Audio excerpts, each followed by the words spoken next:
জনপ্রিয় গায়ক ও অভিনেতা তাহসান খান সম্প্রতি স্ত্রী উম্মে হাবিবা রোজার সঙ্গে একটি ছবি সামাজিক যোগাযোগ মাধ্যমে শেয়ার করেছেন। ছবিতে দেখা যায় রোজা তাহসানকে জড়িয়ে ধরে আছেন। ক্যাপশনে তাহসান প্রশ্ন করেন, কে আঁকড়ে ধরে আছে? তার এই মিষ্টি প্রশ্ন ও যুগল ছবি নেটিজেনদের মনে জায়গা করে নিয়েছে। অনেকেই তাদের দাম্পত্য জীবনের জন্য শুভকামনা জানিয়েছেন।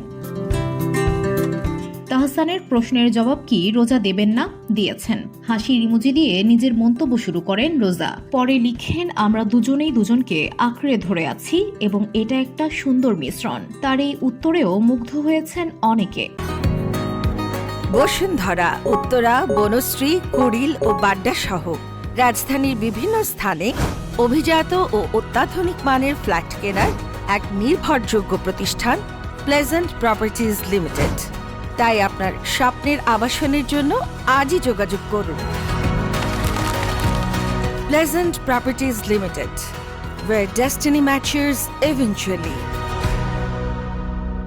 এর আগে রোজাকে মেক্সিকোতে ঘুরে বেড়াতে দেখা গেছে। সামাজিক মাধ্যমে তিনি মেক্সিকোর বিভিন্ন দর্শনীয় স্থান ও সাংস্কৃতিক নিদর্শনের ছবি পোস্ট করেছেন। তবে ওই সফরে তাহসান তার সঙ্গে ছিলেন কিনা সে বিষয়ে কোনো তথ্য পাওয়া যায়নি। অন্যদিকে অডিও জগতে নিয়মিত গান গাইলেও চলচ্চিত্রে খুব কম সংখ্যক গান করেছেন তাহসান। অভিনয় করেছেন যদি একদিন সিনেমায়। দীর্ঘ বিরতির পর তিনি গেয়েছেন জঙ্গলি সিনেমার জনম জনম গানটি। এছাড়া পবিত্র ঈদুল আজহায় মুক্তিপ্রাপ্ত দাগি সিনেমাতেও একটি গান গেয়েছেন। VOD Bangla news desk.